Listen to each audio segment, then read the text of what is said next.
নমস্কাৰ আপোনালোক সকলোকে মোৰ উন্নতি ভিডিঅ'লৈ সকলোকে স্বাগতম জনাইছোঁ।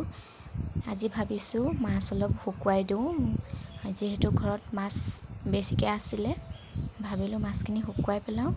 এইখিনি হৈছে মোৱা মাছ হয় আৰু মাছ শুকুৱাই থ'লে পিছত মানে খাব পৰা হ'ব যিহেতু। আৰু শুকান মাছ কোৱা শুনো আৰু বেমাৰ আজাৰৰ কাৰণে হেনো ভাল হয় বোলে।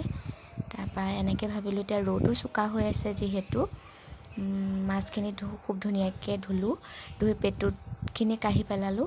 মানে পেটুখিনি কাঢ়ি ল'লে কি হয়, মাছটো পিছত মানে শুকাই যোৱাৰ পিছত তিতা নালাগে মানে, সেইকাৰণে পেটুখিনি এৰুৱাই ল'লোঁ। খুব ধুনীয়াকৈ হালধি সানিলোঁ আৰু নিমখো সানিছিলোঁ। সানি ধুনীয়াকৈ এটা এটাকৈ মেলি দিলোঁ যাতে শুকাই যায়। আৰু বেছি ডাঠ হ'লে মানে শুকাওঁতে টাইম লাগিবতো, সেইকাৰণে এটা এটাকৈ মেলি দিছোঁ। ৰ'দো চোকা বাৰু, শুকাই যাব। এয়া খুব ধুনীয়াকৈ মেলি দিছোঁ আৰু এটা এটাকৈ। মই শুকান মাছ ইমান খাই ভাল নাপাওঁ, তথাপিও আজিকালি অকণমান খাব লৈছোঁ আৰু এটা দুটা।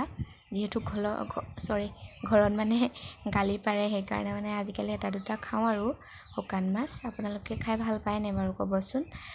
আৰু শুকোৱাৰ পিছত ধুনীয়াকৈ টেমাত ভৰাই থৈ দিলেই হ'ল আৰু পিছত ধুনীয়াকৈ খাব পৰা হ'ব। আৰু ইমান এটা ৰ'দতে যে ইমান ধুনীয়াকৈ শুকালে, চাউণ্ডটো শুনকচোন।